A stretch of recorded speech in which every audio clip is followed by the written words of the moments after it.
Esse filme te faz torcer pro assassino e você não percebe.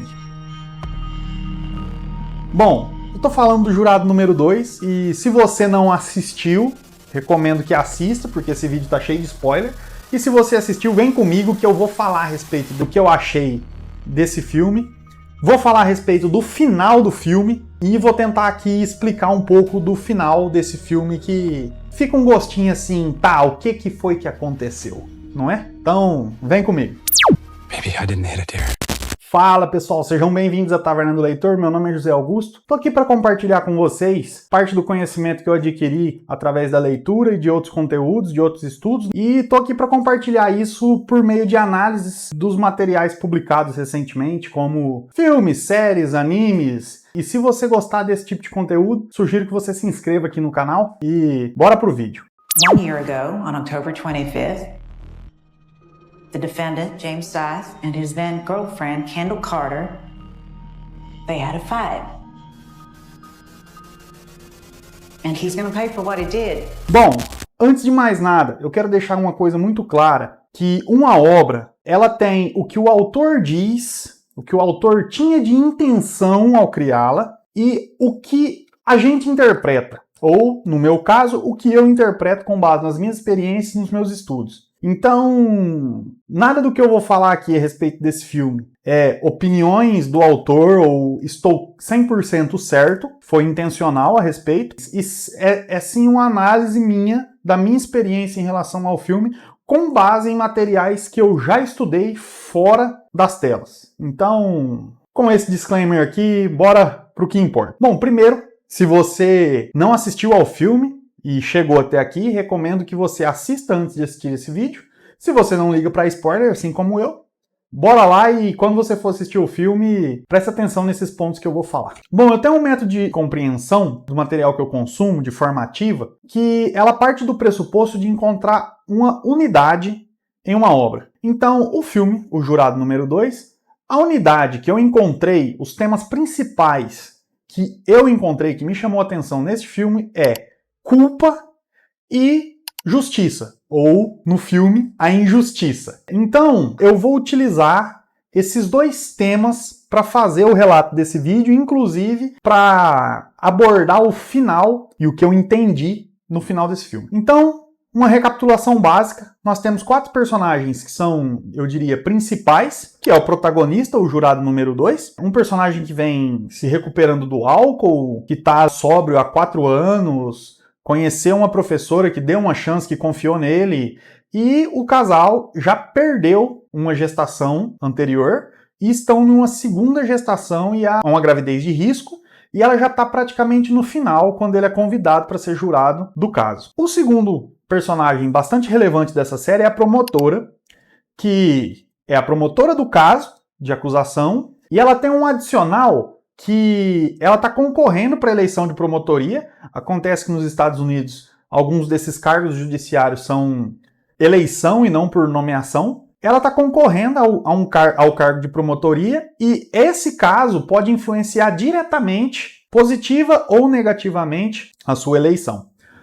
Bom, em terceiro e não menos importante, nós temos o defensor público, que é o defensor do réu, um cara que simples, colega de faculdade da promotora e que não tem tanta relevância no filme. Ele trabalha apenas com o que a polícia conseguiu coletar e tenta defender o réu da melhor forma possível, convicto de que o réu é inocente. Bom, e o quarto personagem relevante, ou pelo menos deveria ser, é o réu. O réu é o ex da vítima, ele tem uma personalidade agressiva, é ex-membro de uma gangue da cidade e é o acusado de matar a namorada após uma briga num bar e jogá-la de uma ponte. Bom, dado esse cenário, vamos dizer aqui o plot da história. O resumo da ópera, para quem assistiu ao filme, o jurado número 2, o protagonista, ele foi quem de fato matou a vítima. De uma forma enganada, ele não percebeu, achou que tinha matado um servo, mas ele é o assassino. O grande caso aqui nesse filme, ele só descobre que ele matou essa moça durante o julgamento. E ele tenta fazer de tudo para limpar a barra do réu. Bom, no quesito da culpa, o jurado número 2 é nítido que ele faz um esforço tremendo para não condenar o réu. Porque ele sabe a verdade. Só ele sabe a verdade. E é aí que entra o ponto da culpa. A culpa dele, sabendo a verdade, sabendo que ele é o culpado, ele tenta limpar a barra do outro inocente. Porém, o filme, ele tem uma maestria muito grande em ficar o tempo todo relembrando da dificuldade que foi a recuperação desse cara, do protagonista, de mostrar que ele tá para ser pai, de tentar, de certa forma, fazer com que a gente tenha uma pena e que ele consiga inocentar o réu ao mesmo tempo em que ele também não seja condenado, o que é praticamente impossível, como explica um advogado para ele no filme. O ponto da culpa aqui é muito curioso porque, assim como o protagonista do livro Crime e Castigo, a gente percebe que a culpa, a pessoa que carrega essa culpa, nitidamente ele começa a cometer erros. E o nosso protagonista, ele é campeão de dar sinal. Inclusive, vários personagens ali que estão junto com ele ali não percebem que tem alguma coisa errada, não sei por quê.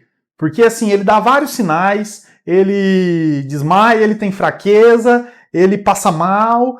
Então assim, a culpa faz com que ele praticamente quase se entregue. Assim como no livro Crime e Castigo do Dostoiévski, o Raskolnikov faz de tudo para tentar se livrar do peso que foi ele ter cometido um assassinato e um roubo. Inclusive, recomendo muito a leitura desse livro. Então, no ponto da culpa, a gente percebe que tem uma tentativa do protagonista de salvar o inocente, uma vez que ele é o verdadeiro culpado, e nessa tentativa de salvá-lo, mas sem se condenar, ele vai deixando rastros e vai se atrapalhando todo. Bom, e a gente tem um segundo momento de culpa que vai pegar lá no final do filme, que é em relação à promotora, depois que ela conseguiu condenar o réu. E o resultado da culpa dela é extremamente diferente do protagonista, e eu acho que é o que mais explica o final do filme, é a culpa da promotora. Bom, sobre a questão da justiça. Tem uma frase no filme, não vou saber citar literalmente, mas ela fala mais ou menos assim. Inclusive a promotora e o defensor público conversando no bar, eles mencionam a seguinte frase, que a justiça não é perfeita, o sistema de justiça que eles têm não é perfeito, mas é o melhor que eles têm. E aqui a gente tem um estalo. O filme simplesmente mostra que o melhor que eles têm é extremamente ineficaz. Simples. Porque a gente sabe quem é o culpado não foi condenado, apesar da gente estar morrendo de dó do culpado o filme todo, e ao mesmo tempo, o inocente foi condenado. Ou seja, o melhor sistema, na percepção deles, falha. E qualquer sistema de justiça do homem vai ter falhas. Então, assim, a gente percebe, isso fica muito claro no filme, que a própria investigação do caso, a indução a provas, a indução a culpados, ela acontece desde o início da investigação do processo. Então, assim, são muitos fatores que influenciam na cegueira final, que foi a luta final da apresentação de provas da promotora e do defensor público. Então aquele embate ele já estava contaminado desde o início. É o que a gente vê do meio para o final do filme ali. Bom, além do sistema de justiça não funcionar, o filme ele é muito sacana. Por quê? Ele faz um esforço tremendo, foi o que eu disse no início, para a gente ficar com dó do protagonista. E o réu, de fato, ele não tem nem 15 minutos de tela, então assim, a gente não consegue nem se afeiçoar ao cara, e quando o cara aparece, ele tá com aquela cara amarrada, cheio de tatuagem e normalmente muito bruto. Só, em alguns momentos, ele diz que é inocente, então não tem relação dele com a família, nada que humanize o réu pra gente poder gerar um embate dentro da gente do tipo assim, cara, ele podia ser inocentado mesmo. O filme ele é muito sacana nesse ponto.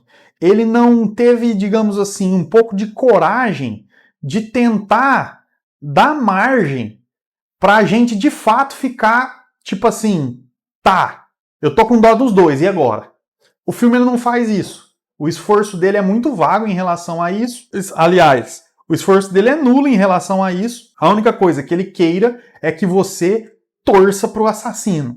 Sim, eu sei, a hora que terminou o filme, eu olhei e falei, nossa, cara, que dó do cara, né? O jurado, ainda bem, deu bom pra ele, né? Não foi preso, pelo menos é o que o final não deixa claro. Mas assim, no fim do filme a gente tem uma sensação de alívio, principalmente quando ele senta pra conversar com a promotora. E a promotora não faz nada ali no primeiro momento. Então, assim, a gente tem uma sensação de alívio por quê? Porque ele tem um filho recém-nascido, ele tem uma esposa que ama ele teve essa história de recuperação do álcool. Então, assim, são vários aspectos, pequenas vitórias que faz com que a gente tenha dó dele. E ao mesmo tempo do réu, o filme não fala nada. Não, beleza, deixa ele preso, prisão perpétua, e o cara vai morrer na cadeia por uma coisa que ele não fez e a gente o filme não faz nenhum esforço pra colocar na gente aquela coisa assim, pô, coitado do cara. O filme não faz isso. Bom, e antes de eu falar a respeito do final, se você gostou desse vídeo até aqui, considere deixar o seu like, comentar o que você concorda, o que você discorda, o que você viu a mais, e bora falar do final, que isso aqui é demais. Bom, o final ele gira em torno de dois aspectos, que é, o réu foi preso e o jurado, que era o verdadeiro culpado, está inocente em casa, e a promotora foi eleita. O final desse filme é muito louco porque ele é muito rápido. O advogado de defesa, o defensor público, vai parabenizar a promotora pela sala dela, pela eleição, que teve influência no caso, por conta do caso do réu. A promotora, essa atriz, ela é muito boa porque ela se expressa muito bem. Você vê a sensação de culpa e de desgosto dela, digamos assim, não sei se esse seria o melhor termo, em relação à conquista que ela teve. Lembrando que essa mulher, ela não tem filhos, ela não tem marido, então ela vive pela carreira dela. Simples assim. Ou seja, da mesma forma que pro protagonista, ele tem uma esposa e ele tem uma filha, a vida da promotora é a carreira. E é aqui que tá a grande virada de chave do filme. Ela simplesmente brota na porta do cara com um olhar extremamente decidido e o protagonista assustado. E o filme termina. Qual foi a minha análise a respeito desse final? A culpa da promotora afeta ela de uma forma que ela vai atrás de tentar resolver o problema. Mesmo que você pode me questionar, poxa Zé, mas ela só tem a carreira. O cara tinha família. Tá, só que sabemos que para essas pessoas de carreira, para uma mulher de carreira, para um homem de carreira, a carreira é tudo que ele tem. Então ela foi a única pessoa que teve coragem de sacrificar a carreira dela e ir lá resolver o BO. E o filme, ele deixa claro nesse sentido porque, mais uma vez, a atriz ela é muito boa e você vê o arrependimento dela dentro da sala, você vê a culpa dela dentro da sala de promotoria dela e você vê o olhar decidido com que ela chega na porta do jurado. E o olhar de espanto dele quando ele vê ela. Tipo, ela tá aqui pra ferrar com tudo. E ponto. Assim, mais uma vez, volto aqui a frisar. Dá a impressão que ela tem menos a perder do que o protagonista. Mas não tem. Todo o esforço dela, você vê que ela já é uma mulher já com a idade já mais avançada e tal.